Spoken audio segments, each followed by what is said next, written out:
সালের বিধানসভা নির্বাচনে রাজ্যে পালাবদল হয়, আর পালাবদলের পর মুখ্যমন্ত্রী হিসেবে শপথ গ্রহণ করেন শুভেন্দু অধিকারী। বাঁকুড়ার মানুষের কি চাওয়া পাওয়া, সেই প্রশ্ন থেকেই যাচ্ছে। কি বলছেন বাঁকুড়ার মানুষজন, আমরা শোনাবো, চলুন।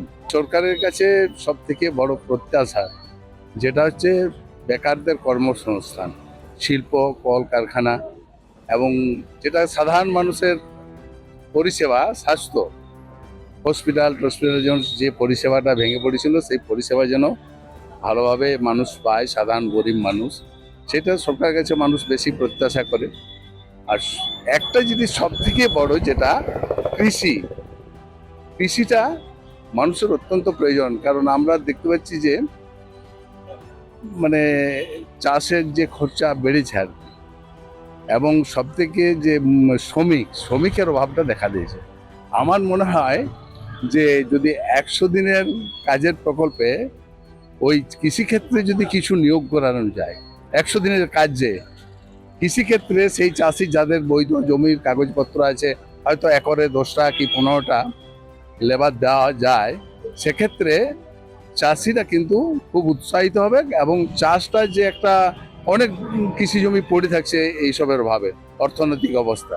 বাঁকুড়ার যেমন আমাদের ধরুন মুকুটমণিপুর পর্যটন কেন্দ্র আছে, আবার যেসব কিছু কিছু ব্লক স্তরে পর্যটন কেন্দ্র বলবো না ঠিক, যে শিশু উদ্যান, যেমন সুনুকপাড়িতে একটা শিশু উদ্যান তৈরি হয়েছিল আর কি, সেটা মিস ইউজ হয়েছে বিগত আমলে।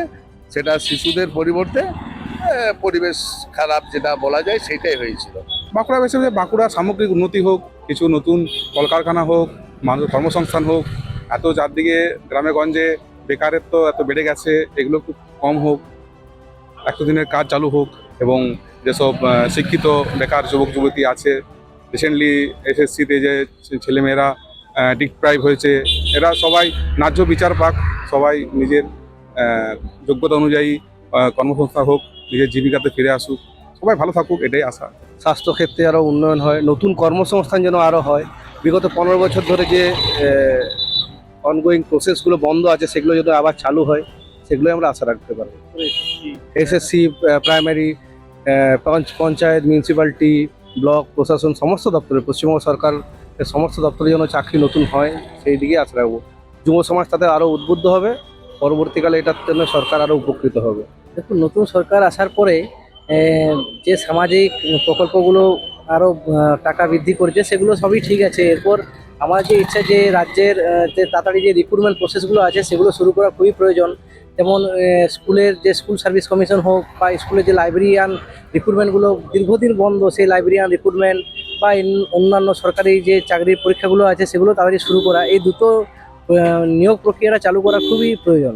একজন শিক্ষিকা হিসেবে যদি বলতে হয়, হঠাৎ করে আমি কি বলি, বাট হ্যাঁ, একটা জিনিস বলবো যে পাস ফেল প্রথাটা যেটা বন্ধ হয়ে গেছিল, সবাইকে পাস করে দেওয়া হতো, পাস ফেল যেন আবার নতুন করে চালু করা হয়। কারণ পাস ফেল যদি চালু হয় না, তাহলে একটা স্টুডেন্টদের মধ্যে কাজ করবে যে আমি যদি পড়াশুনো না করি তাহলে আমাকে আপার ক্লাসে তুলবে না কেউ, অটোমেটিক। জেনারেশন আমাদের শেষ দিকে আসছে, এরপর নিউ জেনারেশন যদি না এসে আমাদের হালটা ধরে তাহলে শিক্ষা আগাবে কি করে? পরিকাঠামো যেটা ব্যাপারটা আছে, তাদের জন্য চাকরি হয়, আর মিড ডে মিলটা আমাদেরকে যেন না দেওয়া হয় হেড টিচারদের।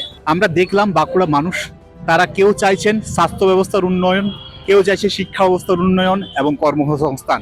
তবে সবে মিলিয়ে যেটা লক্ষ্য করা যাচ্ছে, সাধারণ বাঁকুড়াবাসী তাদের একটাই দাবি যে সরকার এসছেন তাদের কাছে স্বাস্থ্য, শিক্ষা এবং যে কর্মসংস্থান সেই বিষয়ে জোর দেওয়ার প্রয়োজন রয়েছে। বাঁকুড়া থেকে মনোজ কর্মকার, এই সময় লাইভ।